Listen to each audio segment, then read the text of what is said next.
My name is Debbie Leone. I am the Information Services Manager for the Epilepsy Foundation of Minnesota. I want to thank everyone tonight for coming to our Wellness Wednesday webinar. And I am going to go ahead and share my screen and get our presentation pulled up here.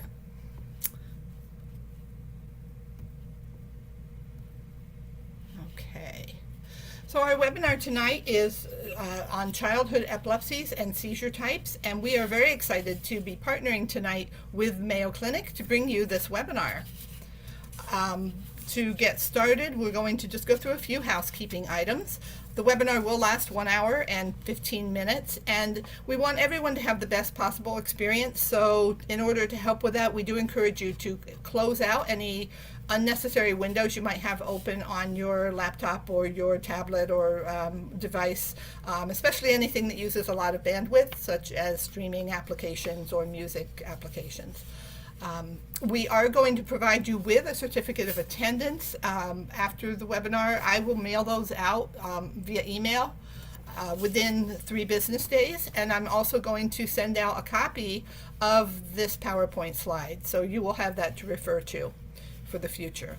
The webinar is being recorded, and a link to request that recording will be posted on the EFMM website for future viewing. You will notice that we have closed captioning activated. If you don't want to see the closed captions, if those bother you, you should see an icon near the bottom of your screen that says CC, and you can click on that and you'll be able to choose to hide the subtitles. Also want to let you know, while the Epilepsy Foundation of Minnesota is hosting this webinar, all of the content and discussion points are led and delivered by our speaker from Mayo Clinic. The information shared is to inform you about various aspects of childhood epilepsies and seizure types. However, specific concerns about your child's diagnosis or treatment should be discussed directly with their medical provider. We will have an opportunity for questions during the webinar tonight. We encourage you to ask those questions throughout the webinar as you think of them, but we will hold the questions to the end for our speaker to be able to answer them all at once. To ask your questions, you can look for the Q&A icon. It should be near the bottom of your screen, as you see on this slide, and you will just be able to click on that, and then the box will pop up. You can type in your question and hit send. Just so you're aware, our speaker will not be able to offer professional opinions about your child's individual diagnosis or treatment. For that reason, and to respect everyone's privacy, we do ask that you keep your questions as general as possible and not specific to your child's epilepsy. You can also use that Q&A box in case you have any kind of technical questions. Mary Mavison is our executive assistant, and she is here with us in the background, and she'll be watching that Q&A box for any of those types of technical questions, and she'll be there to be able to help you through those. And to avoid any kind of confusion, we've also disabled the chat feature for tonight. So let's take a look at our objectives for our webinar tonight.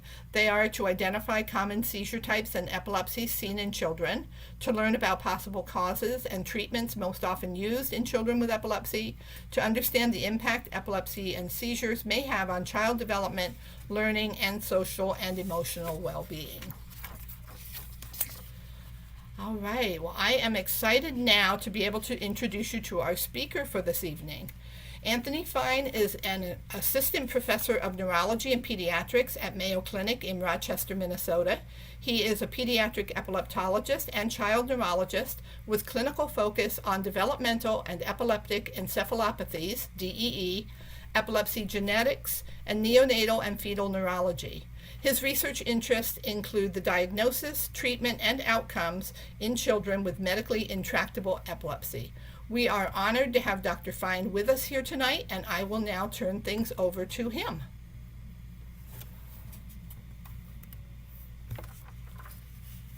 Right. Thank you, Debbie. Let me see if I can. Right. Well, thank you for allowing me to speak tonight.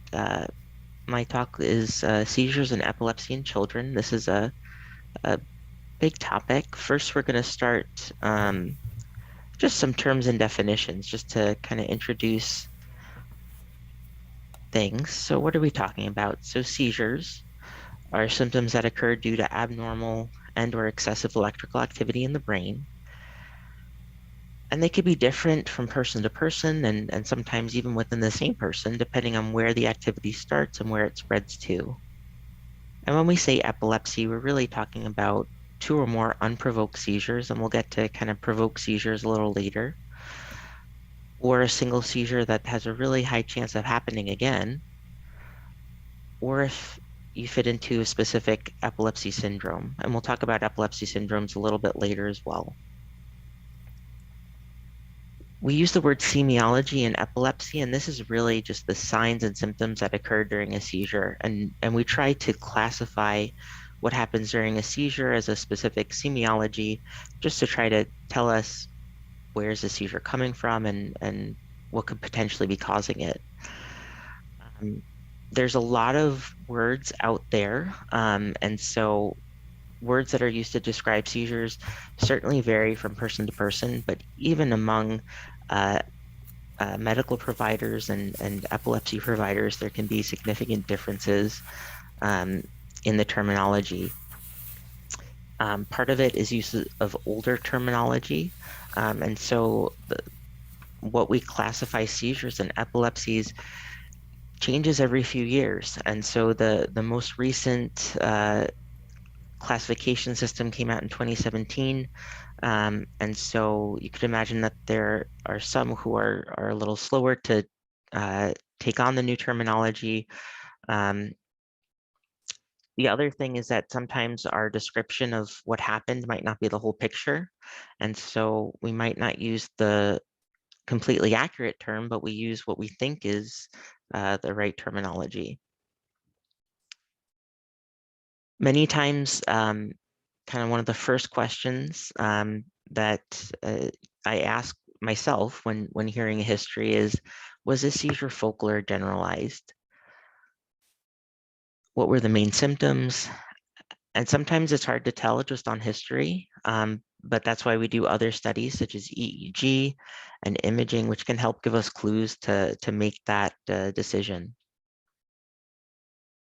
This is, as you see, the basic version of the 2017 classification of seizures, and it's broken down into focal onset, generalized onset, and unknown onset. And we're going to start talking about focal onset first. But how do we tell the difference? Again, history is number one. And so the issue is history is not always complete, and there's lots of reasons why that could be. Seizures are scary and often unexpected. And so we're not prepared to kind of note every detail because seizures often take us by surprise. You can't always ask the person who had the seizure or the child who had a seizure what they recall, because many times people don't remember what happened during a seizure. And then often we're focused on safety and making sure everyone is okay and doing seizure safety. So you're probably not paying attention to all the details that happen during a seizure, and that's okay. Why is it important to try to figure all this out, though? It can help tell us what treatments are right and what treatments we should avoid.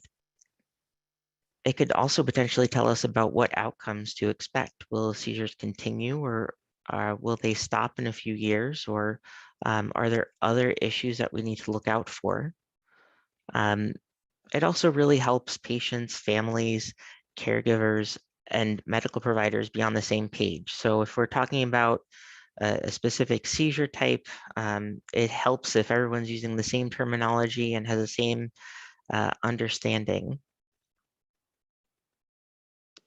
So kind of going through seizures. So we'll start with focal seizures, and we'll kind of review what focal seizures could look like depending on where in the brain they start. And so this is kind of a more simplistic view, but we separate the brain into different lobes. And so there's a frontal lobe, parietal lobe, occipital lobe, and then temporal lobe down here. So focal seizures start in one area of the brain. and they can stay in that area, or they could spread to another area. And sometimes they can spread through other areas of the brain and kind of affect everything all over, what we call generalization. And as I said before, depending on where the seizure starts, the symptoms can be very different from person to person. And so if you take two people with seizures from the temporal lobe, that doesn't necessarily mean that they will look the same. So it could be very different. Awareness is kind of the next category that we look at. And so um, awareness does not equal consciousness, and it can be hard sometimes to tell the difference because someone could lose awareness but still be conscious.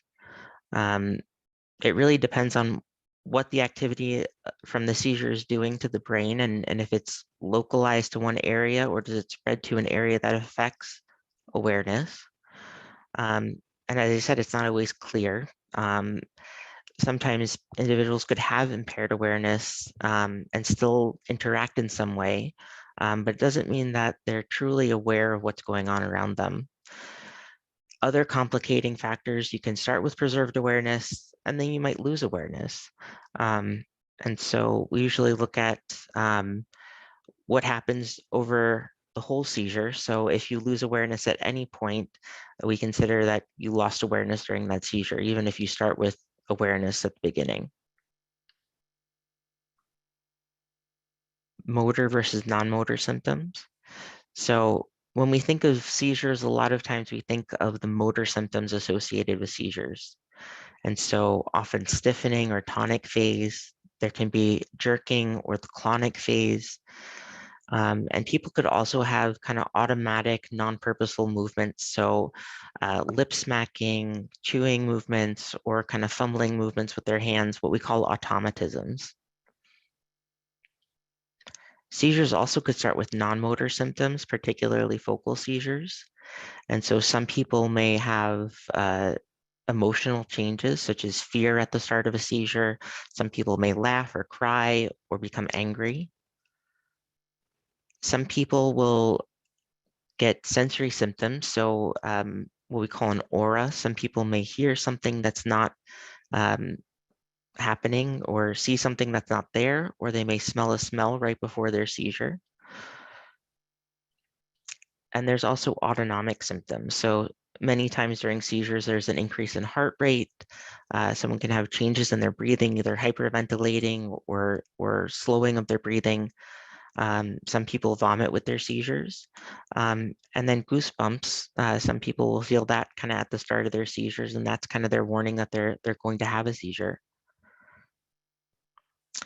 And as I said, seizures can start similarly. So here's a 5-year-old boy with focal seizures that start with freezing and staring, but then they could progress quite differently. So maybe he has head turned to the right with chewing movements, then right-sided facial twitching, and then repetitive jerking of his arm. Or maybe he immediately falls to the ground, has stiffening of his body and jerking of his arms and legs.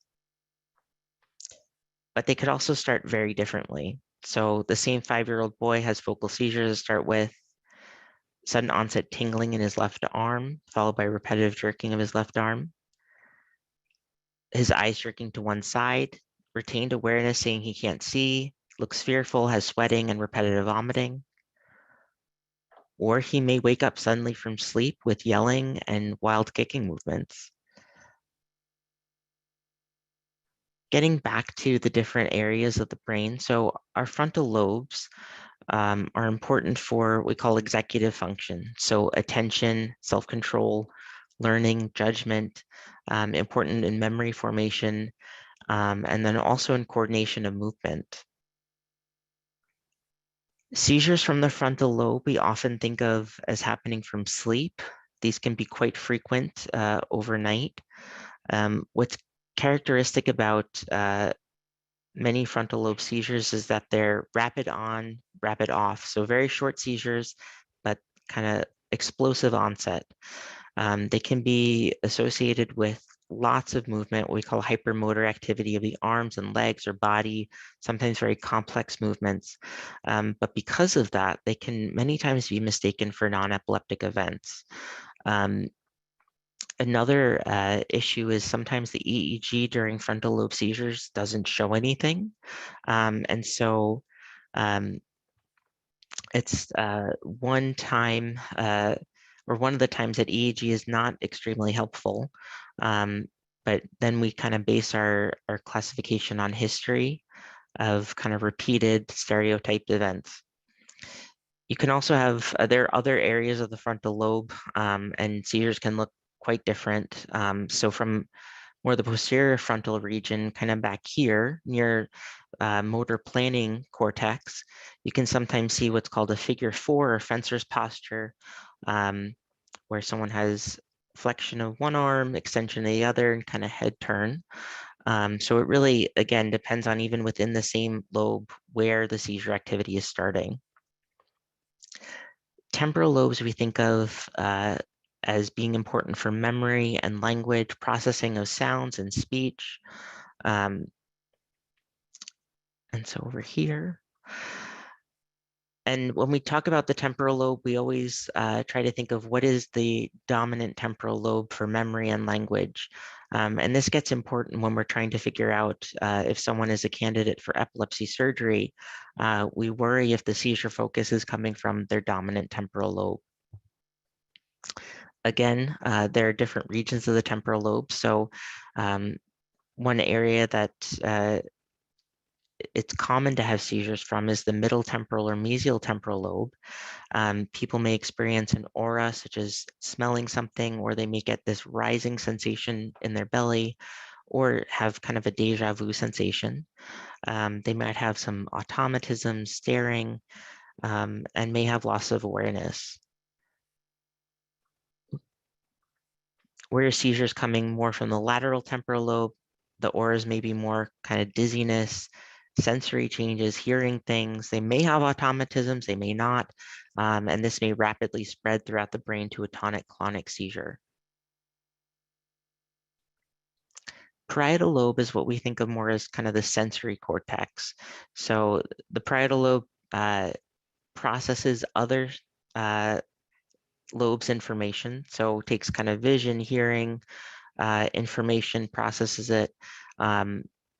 And so parietal lobe seizures can be sensory. So you can have an abnormal sensation, tingling, burning, or numbness. And more often than not, that activity may spread to a neighboring lobe and cause other symptoms. Kind of a parietal lobe seizures are less common, but do happen. Occipital lobe seizures are also less common. The occipital lobe is primarily involved in vision and vision processing.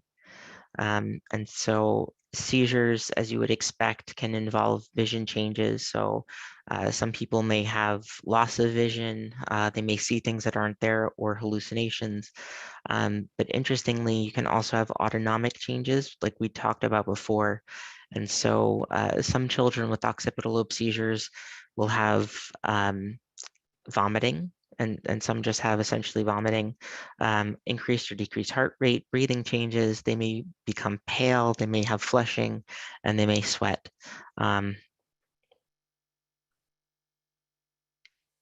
Moving from kind of the focal to more the generalized onset. So generalized seizure is when the activity is occurring all over the brain. And so it can start generalized or it can start focal and then rapidly spread throughout the brain. And so we used to call secondarily generalized. And really the generalized is a little bit simpler in that we could break it down into motor versus non-motor. And really when we talk about non-motor, we're talking about absence seizures. And so absence seizures are staring seizures. And there's lots of names for them. So some people will call them petit mal seizures. They're also known as akinetic seizures or astatic seizures, or you may call them staring seizures, freezing seizures, lots of different names for them.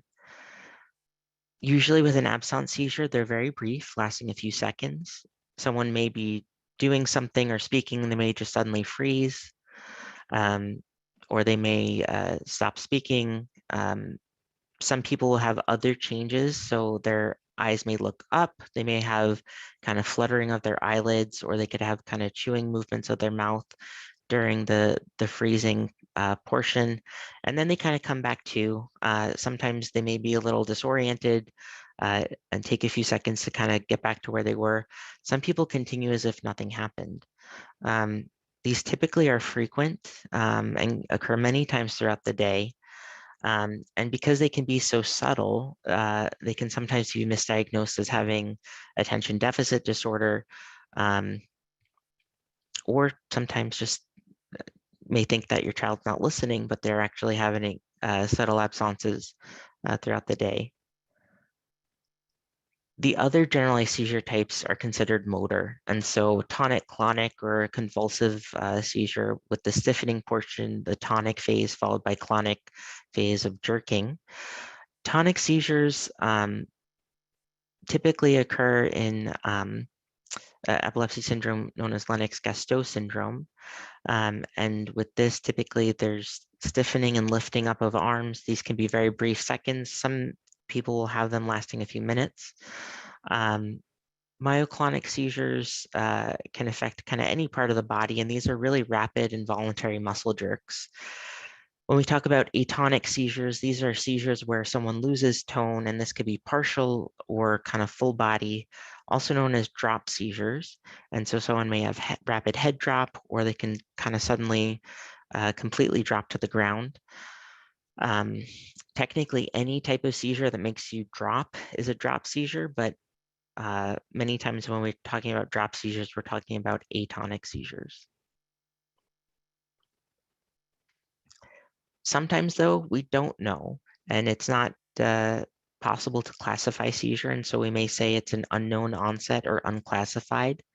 And this could be because there wasn't a witness to the event, we don't have enough history, and as I said before, sometimes our studies, our EEG or MRI, may not be super helpful. And so until we have more information, we don't know. And it's also okay if you don't know to just say unknown onset. I had mentioned epilepsy syndromes before. And so an epilepsy syndrome is the combination of the person's seizure types, their history, what we call comorbidities or the other associated medical problems that they have, and then their EEG findings. Epilepsy syndromes are more commonly seen in children, although there are adults who would fit within a particular epilepsy syndrome, but usually they have that diagnosis since childhood. Why is this important? It often is helpful to know what epilepsy syndrome someone fits in, because there are certain treatments that have been studied for particular epilepsy syndromes. And it also tells us, what the future could potentially hold. So will my child grow out of this epilepsy syndrome, or is this one that they're going to have forever? Will they always need medication or not? And then what else do we have to be aware of in terms of comorbidities? So do we need to pay close attention to learning, attention, behavior? Jumping to kind of causes of seizures. So as I said before, seizures are due to buildup of excessive electrical activity that occurs in the brain. And sometimes we have a clear cause, but many times we can't identify a clear reason. Thinking of potential causes for seizures, so very common provoking factor, fever. Some children will have seizures when they have a stomach bug or vomiting and diarrhea. Some people will have a seizure right after a head injury. If there's an infection around the brain or meningitis, that can certainly cause a seizure. And then because our brain and body runs on electrical signals, having electrolyte imbalances, so if you have low sodium, low calcium, that could potentially cause a seizure as well. So those causes that I mentioned on the previous slide, we consider those provoking factors or provoke seizures. These may be isolated events. Some people will have one seizure with fever. Other children will have multiple febrile seizures until they outgrow them. One thing to note is that sometimes these provoked seizures could increase the risk of developing epilepsy later. So with febrile seizures, there's a small increased risk of epilepsy later after febrile seizures stop. If you've had a head injury and it was significant, that does increase your risk for seizures later on in life as well, as does having an infection around your brain. Getting into kind of more specific causes, so genetic causes. We certainly suspect if there's a family history of epilepsy, but many times there's not. And these are what we consider new changes or mutations in genes.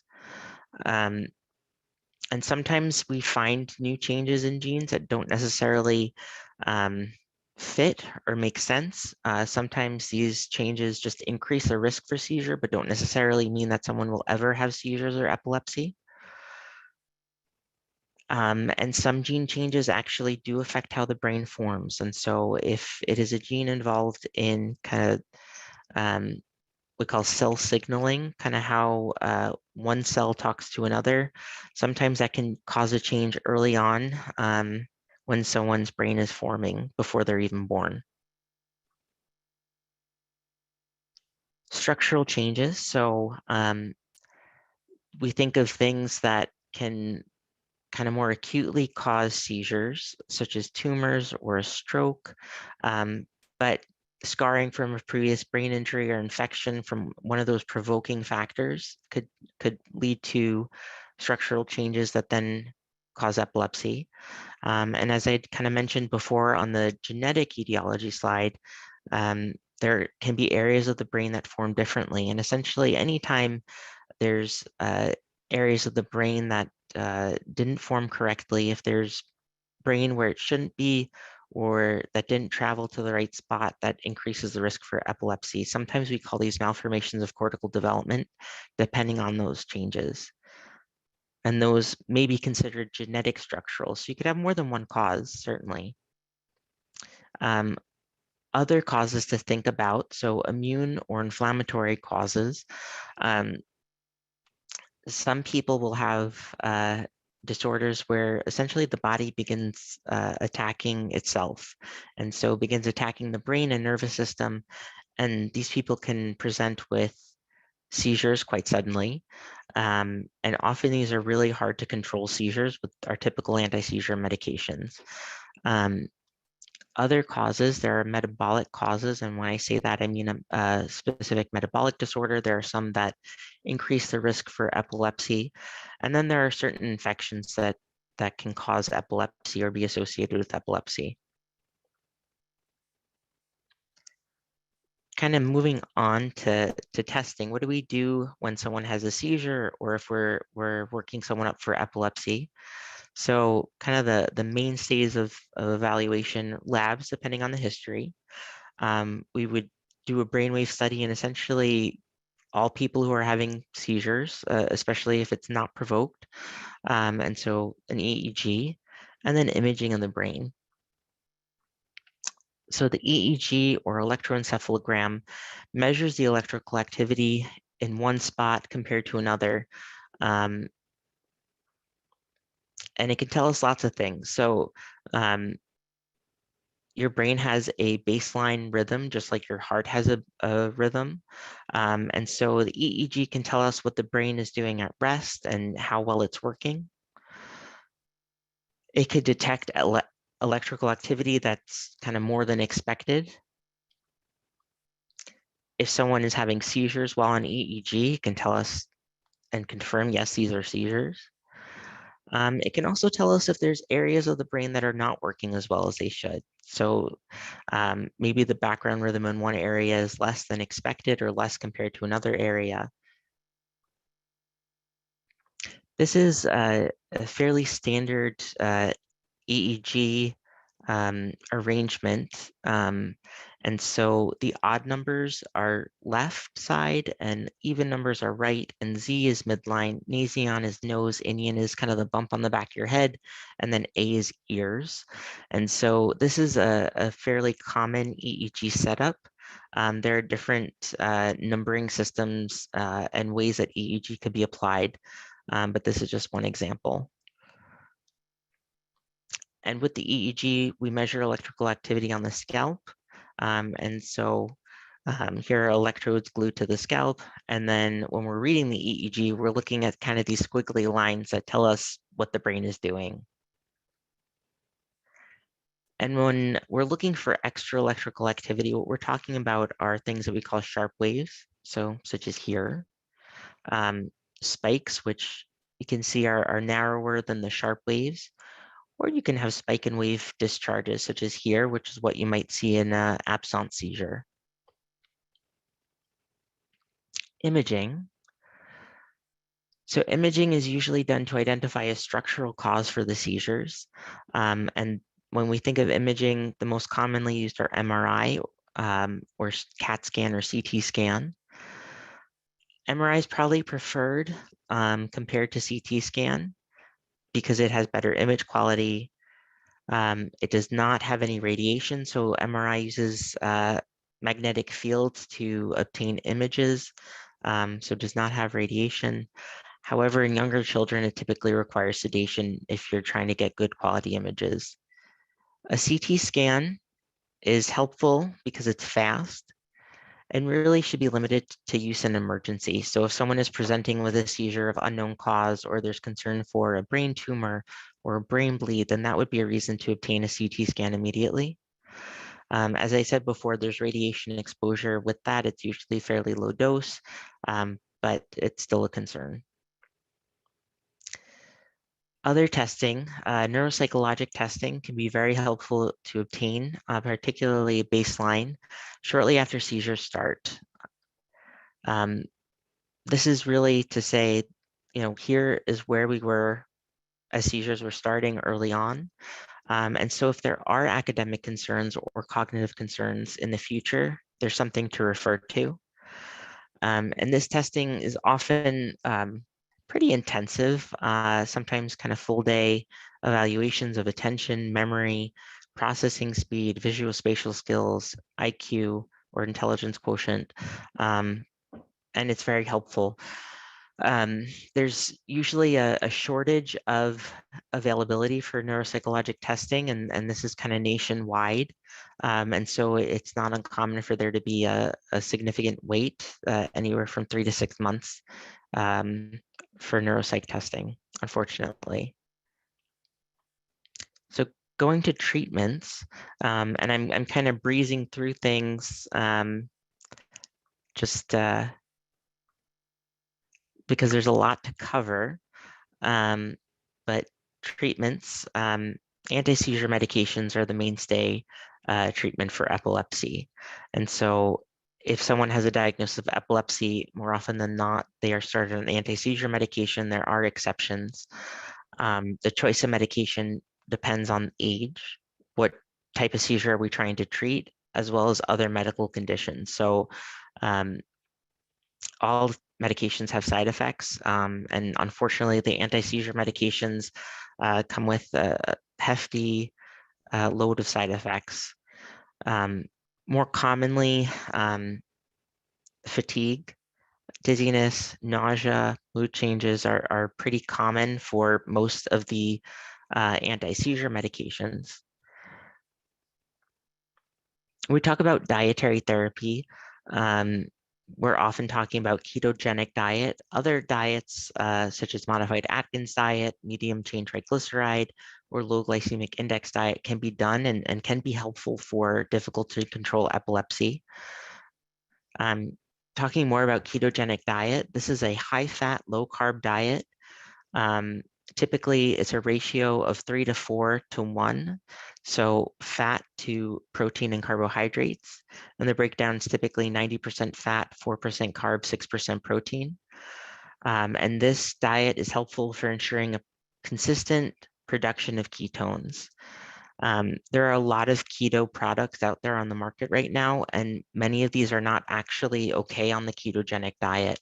Um, some of them would be okay on a modified Atkins or low glycemic index diet, but when we're talking about ketogenic diet, it's there's not a lot in terms of prepared foods that are truly on the diet.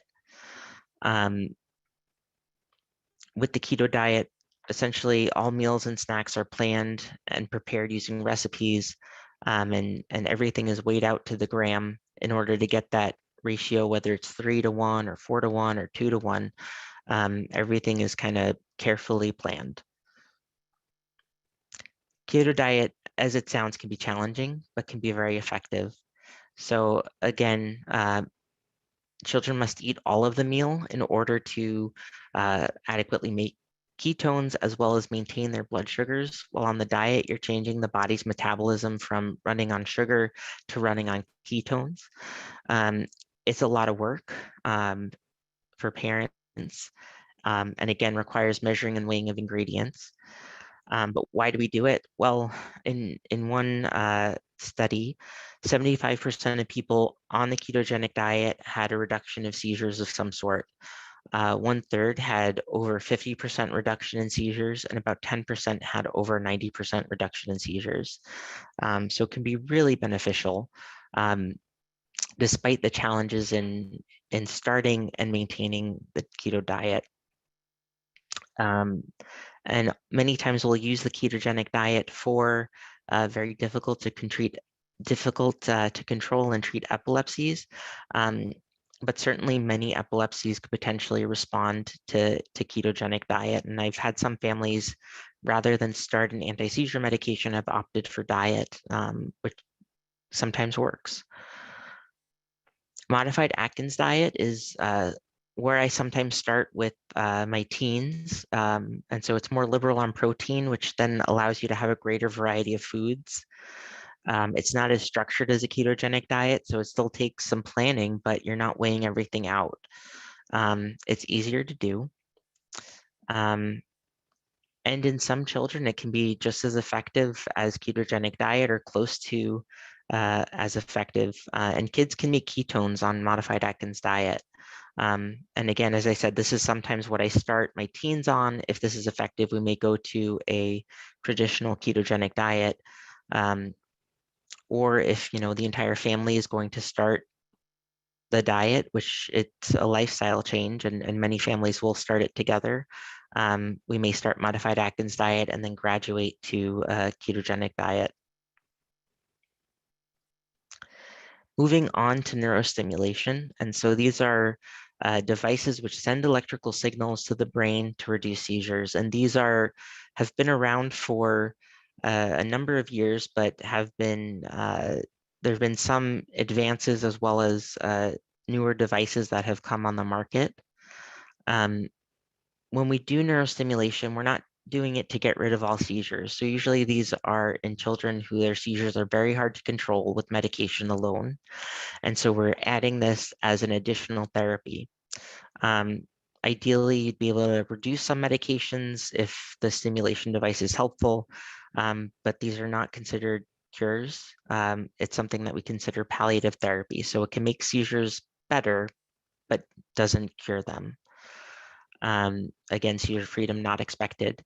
The main neurostimulation devices, so here on your left is the least invasive vagus nerve stimulator. And so there's a small battery implanted just in the chest under the skin. And there's wires that feed up to the neck in the vagus nerve on the left. And so the VNS or vagus nerve stimulator will send signals to the vagus nerve at a set frequency. So typically every 5 minutes, it'll deliver for 30 seconds or so, and then we'll be on for 30 seconds, off for 5 minutes, and you can change those settings. And so looking at improvements with vagus nerve stimulator, we usually say that 50% of those who have a VNS will have reduction of seizures by 50%. And so within there, there are some people who don't have any reduction, others who have a significant reduction. What's nice about the VNS is that there's a magnet that you can activate almost as a rescue.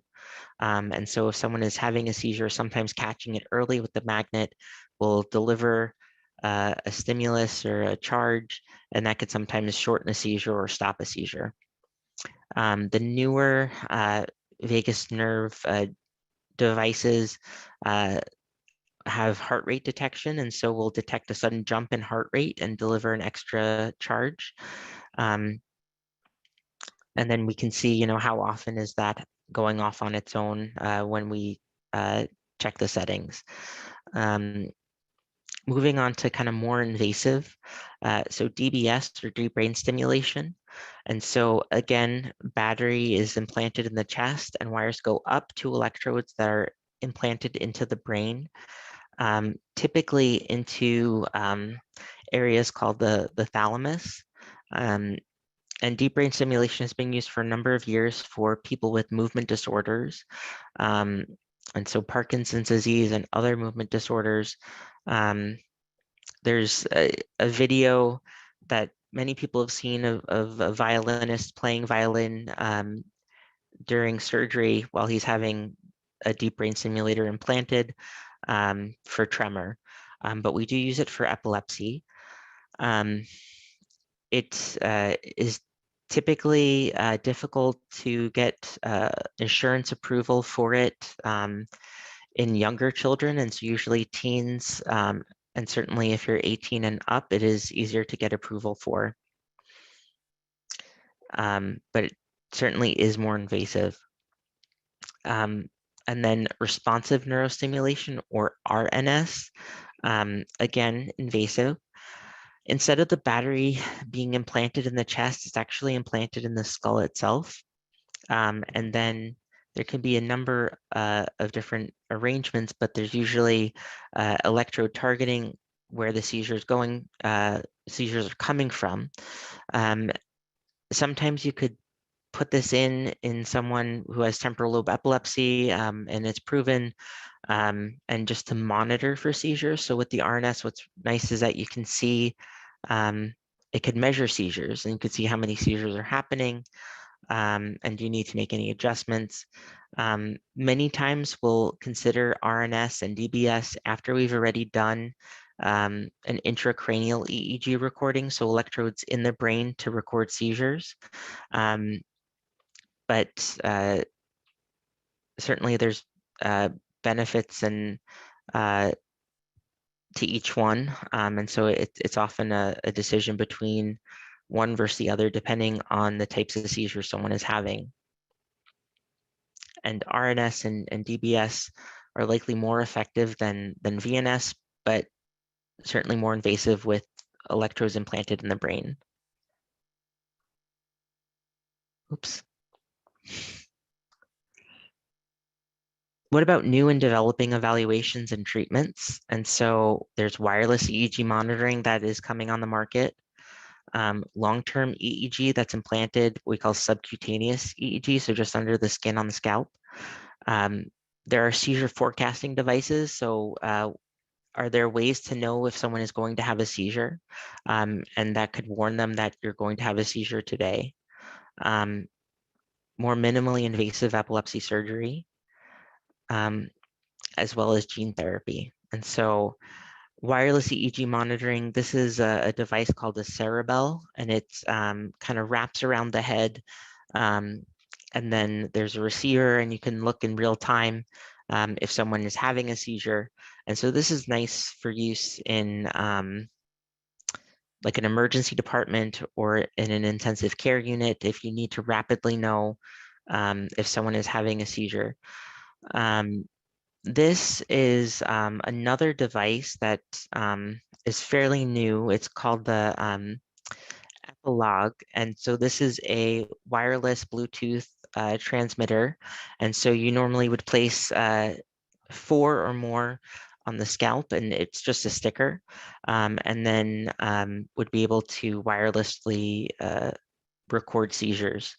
And this has been delayed a little bit in getting out there just with the computer chip shortage.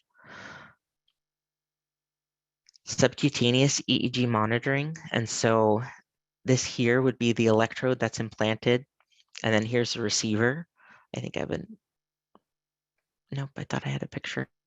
And so this is actually quite small. And we have some studies right now testing this out in adults. Minimally invasive surgical techniques. So when we say surgery, we're usually talking about resection or cutting tissue out. Another surgery is called ablation, which essentially is the destruction of tissue. And most often this is done with heat, so laser ablation, but you could generate heat other ways. So radio frequency or RF ablation, which is delivery of sound waves, and that's something that's been is increasing in use in the US. It's been used for about a decade in Europe, but increasingly centers are using RF ablation. And then also currently being studied is ultrasound waves. So there are some ways that you can deliver ultrasound waves to the brain to target an area where seizures are coming from. Investigational therapies. So gene therapy is being studied for a number of different epilepsies. And so it's something that you would do mainly for a specific genetic cause. And so the point is to replace the missing product or the dysfunctional product with the gene product that works, so protein or enzyme. Probably in Dravet syndrome, we have the most so far. So there's what's called antisense oligonucleotide therapy, and that's being done by Stoke Therapeutics currently. And then there are other gene therapies. So there's Encoded Therapeutics is doing trials of cell selective gene therapy. And then oops, I thought there was one more. There should be one more. Yeah. And then there is other therapy that is being looked into and developed as well. So it's kind of complicated, but essentially these are different therapies to make the enzyme or protein that isn't working work or to replace it. Kind of going into comorbidities now. So it is common that there could be developmental concerns with epilepsy. And so some children may have developmental delays, or they may have pauses in their development depending on how many seizures they're having and how difficult to control their seizures are. This is pretty common. So about 25% of children will have some degree of intellectual disability. And we previously would call certain childhood epilepsies benign. So benign Rolandic epilepsy is one example, benign occipital epilepsy. And we know now, looking at long-term follow-up studies, that these aren't truly benign, that there can be other comorbidities that go along with those, whether it's learning difficulties, attention difficulties. And so that's why we've kind of gotten rid of that benign, because that's not really accurate. There's a term that is newer in the last few years, developmental and epileptic encephalopathies, or DEE. And this is when there is contribution from the underlying cause affecting development, as well as the severity of the epilepsy is also affecting development. And so kind of these developmental concerns from kind of both the underlying cause of the epilepsy as well as the epilepsy itself contributing to the developmental delays or plateau. About half of children with epilepsy will have learning disorders. Attention deficit hyperactivity disorder is common. There's a relationship, but I think I talk about that. So relationship between epilepsy and ADHD, whereas if you have epilepsy, you're more likely to have ADHD, and if you have ADHD, you're more likely to have epilepsy. It's more commonly the inattentive subtype. And you're more likely to see ADHD if seizures are really hard to control and there's other developmental difficulties. All children with epilepsy are entitled to an individual education plan or IEP or a 504 plan. So if parents, this is something that has to be requested by parents, but if parents request the school to do it, then the school legally has to comply. And many families don't know that they're entitled to an IEP for their child. And so there's on the internet, there's often kind of sample letters, and the Epilepsy Foundation may have some too that parents can just use and then request that their child be evaluated for an IEP. Social impairments are common. And so children with epilepsy tend to have impaired social processing. Communication could be impaired. And then due to epilepsy itself, whether it is due to concerns that they're going to have seizures in front of others, or just that they're not as, I guess, enthusiastic to interact with others due to their epilepsy. There's decreased social interactions with peers. And again, social anxiety. So, if children are worried that they're going to have a seizure, then they're less likely to play with others on the playground. Looking at social outcomes kind of long term, you're more likely to have impaired social abilities or social outcomes if there is cognitive and intellectual disabilities, which makes sense because if there's impairment in processing and language, you're less likely to have a number of strong social relationships. This kind of also ties into autism, and autism is another common comorbidity with epilepsy, and children with autism are more likely to have seizures and epilepsy. And so you can have some baseline social impairments even before seizures start. With these impaired social interactions, there's higher rates of depression and anxiety in children with epilepsy. And so definitely important to be kind of mindful of that. Again, bidirectional relationship with epilepsy and mood disorders. If you have one, you're more likely to have the other and vice versa. And part of this is just the stress of having seizures, the concern, social anxiety, and just the stressors that come with having epilepsy.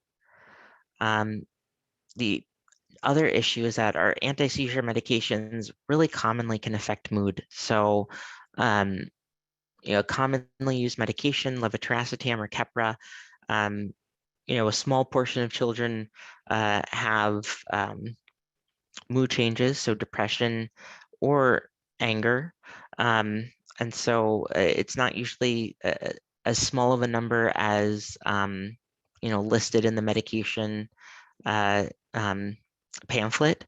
It's fairly common to have mood changes, especially when starting a new medication as someone's getting used to it. Especially kind of starting in preteen years and certainly my teenagers, I do regularly screen for depression and anxiety. And I think it's important for families and caregivers to be aware of as well. And this sometimes does get missed by primary care providers, but it definitely is a concern for our children with epilepsy, that there could be untreated depression and anxiety, which kind of makes everything else harder in terms of taking anti-seizure medications, adhering to a proper sleep schedule, getting exercise. So everything kind of affects each other. I wanted to talk about SUDEP when talking about comorbidities. And so SUDEP, or sudden unexpected or unexplained death in epilepsy, is a rare but devastating complication of epilepsy.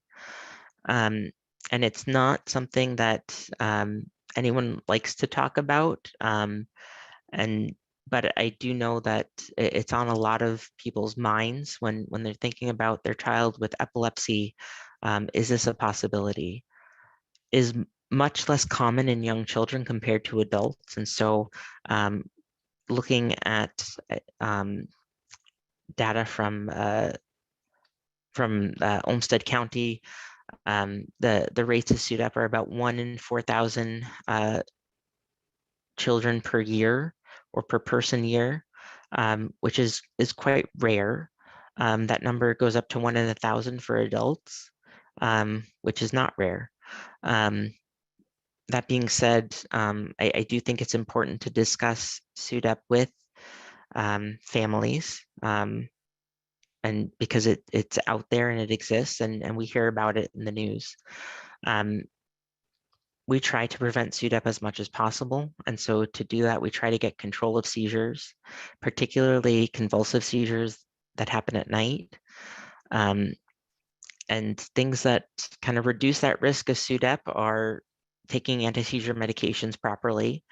If we're able to control seizures, which isn't possible for everyone, and monitoring. So having another person in the room actually reduces the risk of SUDEP.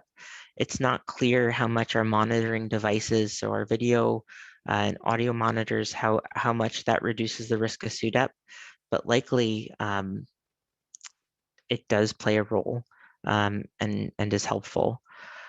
Um,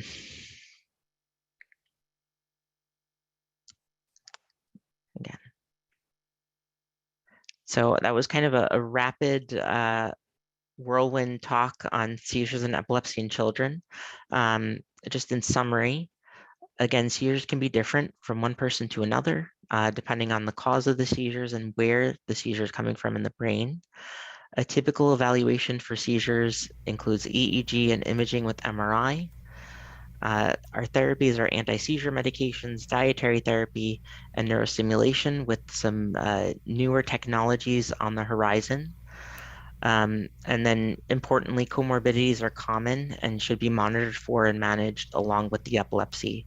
And so certainly if a child has ADHD, we should treat their ADHD, even if it is a comorbidity of epilepsy. Same thing with depression.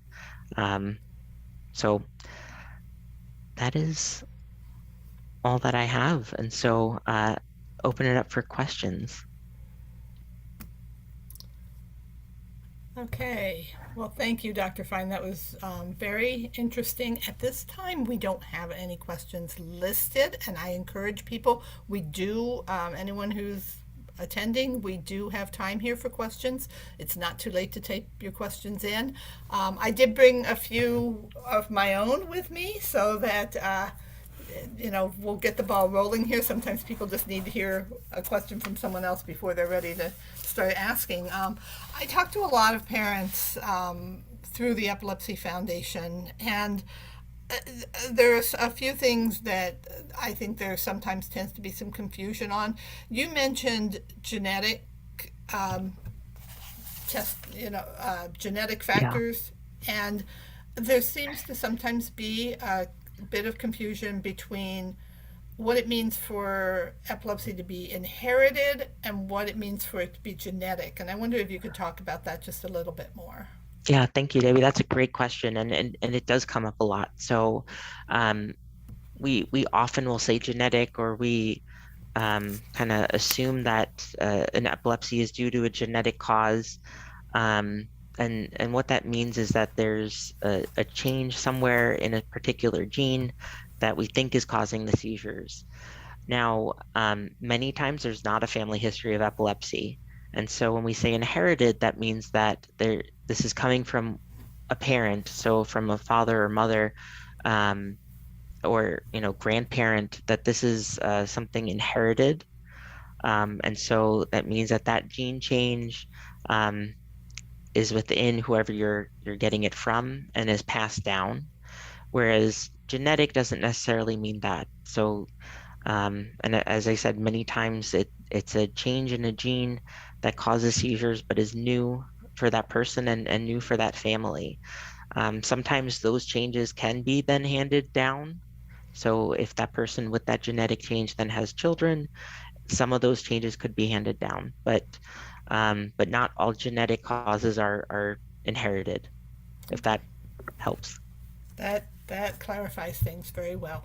We did get a couple of questions here now, and I encourage everyone keep typing them in. Are the predisposing factors summative for kids who have febrile seizures? For example, does head trauma make febrile seizures more likely? So, good question. I know I had those all kind of together. Um, no, so kind of febrile seizures are kind of their own thing. And so having head injury or um, electrolyte imbalance doesn't necessarily increase the risk for febrile seizures, and those aren't kind of risks that a child with febrile seizures um, is going to have more febrile seizures. Um, so really with febrile seizures, it's not so much how high the fever gets. We often think about the rate that the fever changes. So usually a child not doesn't have fever, and then you may not even know that they have a fever until they have a seizure. And so then, they take a temperature at the emergency department and they have a fever. And then you find out that they have an ear infection or, strep throat. And so that's often kind of with febrile seizures. But no, those other factors don't make febrile seizures more likely. Okay. Kind of a follow up to that question is from the same individual. Are there any preventative measures parents can take for febrile seizures? For example, does the keto diet prove to be beneficial for kids with febrile seizures? That's a hard question. I don't know of any studies looking at ketogenic diet for febrile seizures. Um, Anti-seizure medication, and so then by association, I would think ketogenic diet could reduce the number of febrile seizures a child has. It doesn't change what will happen later. So if you are going to develop epilepsy and you have a history of febrile seizures, it's not so much the number of febrile seizures you have um, that kind of increases that risk. And so um, having febrile seizures does increase the risk for epilepsy slightly, depending on um, some factors, but um, getting control of the febrile seizures doesn't necessarily affect whether someone will develop epilepsy later in life. Some children will be on anti-seizure medication. Just as I said, it can reduce febrile seizures, um, and so we'll have them on anti-seizure medication kind of within a short window of time. So febrile seizures usually happen between 6 months and 6 years, and so they may be on medication for that time and then come off when we expect the febrile seizures to go away. Um, so I would, I think potentially ketogenic diet could help with febrile seizures in terms of reducing, but it's hard to know if, how many febrile seizures someone will have. There are some epilepsies that are associated with febrile seizures, and that would be kind of a different story. Okay. Okay, great. Thank you. Yeah. Um, I'm not exactly sure. Maybe I can get some clarification on this. This next question says diet, Atkins, low to no carbs or sugar. So I'm not sure. I know you addressed Atkins a little bit. Maybe Yeah. talk a little bit more about that. And I'm not all that familiar with Atkins and what it involves, so I don't know how that ties into the sugar question. Yeah. And so what we do is a modified Atkins diet. And so Atkins diet is kind of higher protein, kind of this modified Atkins is kind of high fat, moderate protein. So more protein than ketogenic diet, but still try to be no carb or low carb. Um, so certainly it's a low carbohydrate diet, just like ketogenic diet. And it's still a high fat diet. It's just it allows you a little bit more protein than traditional ketogenic diet. And then at what point would they decide whether keto or the ketogenic diet or the Atkins would be a better choice? Is it mostly having to do with how you said how difficult the ketogenic diet can be to follow? Yeah, so keto diet is easy to do in really small kids. So if a child's, an infant on formula, you could use a ketogenic formula. It's much easier to do. If they have a a feeding tube or a G tube, much easier to give the formula through the tube. But children have taste preferences, and so it can be really challenging. So usually I talk to families, and some families say, no, we can do it. We will, get rid of all the sugar in the house, all the carbohydrates, and that's it. And sometimes we'll do a trial of modified Atkins for a few months. And if it seems to be helping, then do we continue that? And some kids, it's really effective. And so we just stay on that. And others, we may say, let's graduate to full ketogenic diet and see if we could get more benefit. Okay. We seem to have a lot of interest in the dietary therapies here Yeah. tonight. Another question on that is when a child starts on a ketogenic diet, how long does it take before you start to see benefits or effects? So it can take some time. I usually tell families to try to stick it out for 2 to 3 months before saying diet's not working. Um, Ideally, giving it a 6 month try. But that can be a long time um, on keto diet before you're seeing any benefits. So really, I say give it 2 to 3 months. Some people will see a change right away within a few weeks, but it sometimes can be a little bit longer term where you see the benefits. So I usually say, minimum 2 months before we say diet's a failure. We got to move on. And when it does show positive effects, how long can these kids stay on the ketogenic diet? I mean, is there long term concerns because of the high fat and everything about So heart disease or anything like that? So great question. So we do monitor, every site is different. At Mayo, we monitor, at least for the first year, every 3 months, maybe the first 2 years, every 3 months, we do labs checking cholesterol, um, and making sure that the cholesterol level is not getting too high. We don't really see heart disease in children who are on ketogenic diet, um, which is good. And so there's no long-term heart, difficulties. Ketogenic diet's not a complete diet, and so it's lacking most of the key vitamins and minerals that our bodies need for growth, and to kind of keep our bodies going. So there are a bunch of supplements that children have to be on keto diet just so that it's a more complete diet. And then again, it's not a great diet for growth. So some children stop growing when they're on keto diet, and that's why we have to come off. Um, you can be on it for a number of years. Usually we try to take it off if it's been successful, and some children will continue to have a benefit even after diet's off. And so that's the big difference between anti-seizure medications and diet. With the anti-seizure medications, when you're off of it, the benefit's off. Keto diet can still have a longer lasting benefit. Well, that's great news. Um, Going back to the genetic testing, we have a question here. How would one go about testing a parent and child for genetic predispositions? So good question. And so, if there is a family history of epilepsy, or family history of febrile seizures, and child has epilepsy or febrile seizures, um, some pediatric neurologists or pediatric epileptologists are comfortable doing kind of baseline genetic testing, looking at chromosomes for any big changes, or doing an epilepsy gene panel. There is a free epilepsy gene panel for children less than age 8 through a company called Invitae, but they have to be unprovoked seizures, so not febrile seizures. And it's only free because that's their testing side, and then they have the drug development side. And so they're trying to find children who would fit within their drug studies. So not completely altruistic, but there is testing out there. So if you are interested in genetic testing and there's concern that something is inherited or genetic, certainly talking to your epileptologist or pediatric neurologist. Okay. Back again to febrile seizures. Do you see similar developmental delays, pauses, or mental health consequences for kids who have multiple febrile seizures?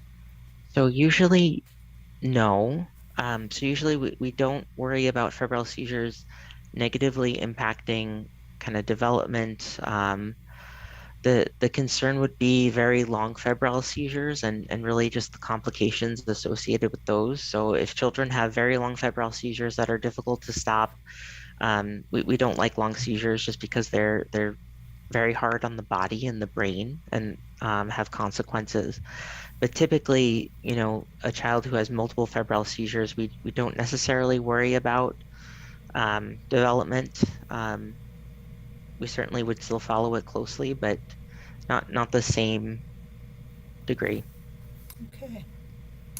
Another question here, be would it benefit a 3-year-old autistic child to medicate after 2 seizures? Medicate and change diet, or just one or the other? So that's hard to answer. It kind of depends on the seizures and the child. And usually if a child's had one seizure, and I don't think that it's likely to happen again, or there's a chance that this may be a one-time thing, then I don't start medication. If there's a significantly high risk, and so sometimes the first seizure that brings a child to attention isn't truly the first seizure, then I would recommend medication. Choosing between medication or dietary therapy, it's really kind of a conversation between the provider and families. Um, but if there's seizure, 2 or more seizures without a clear cause, then usually I do recommend treatment. Okay. And we've got enough time, I think, for one more question that we have here. For children with comorbidities of epilepsy and ADHD, mood disorders, etc., and taking anti-seizure medications, would addition of medications to treat those other conditions increase side effects? That's a very good question. So there certainly any medication has side effects, and so combining, antidepressants or uh, ADHD medications, those have their own side effects. Combining it with anti-seizure medication side effects, certainly the side effects start to kind of pile up. Um, if if I'm interpreting the question, um, another concern that is often is that, will seizures get worse if you treat them with ADHD medications, so particularly stimulant class medications.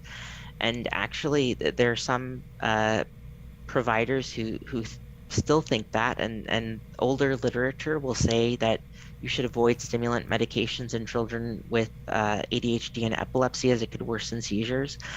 And we've actually newer evidence and longer term studies has found the opposite is true.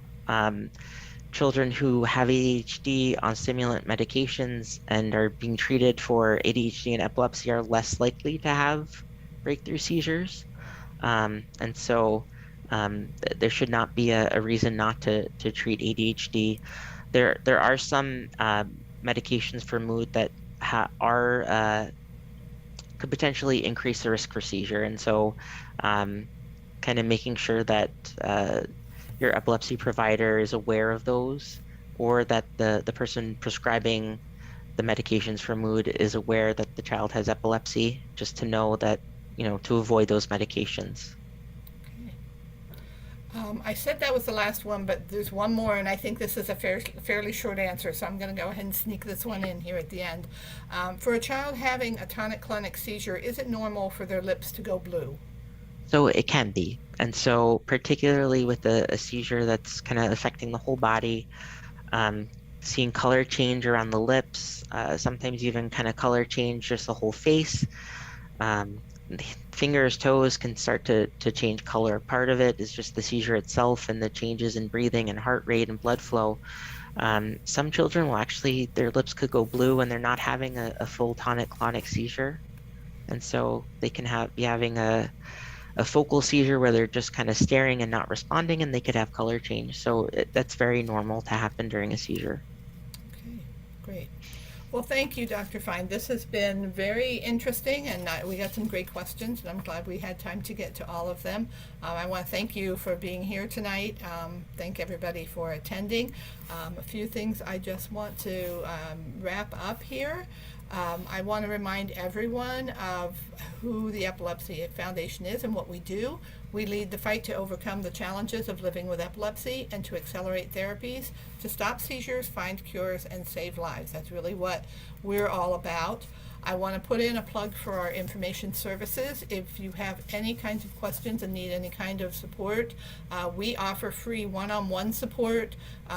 When someone calls or sends us a request through our website, we customize our answers to your needs. So please reach out to us with any type of questions related to epilepsy or seizures, and if we don't have the answers, we do our absolute best to get them for you and to refer you to resources that can be helpful for your situation. Want to thank our sponsor tonight, Jazz Pharmaceuticals, for helping to bring this webinar to you tonight.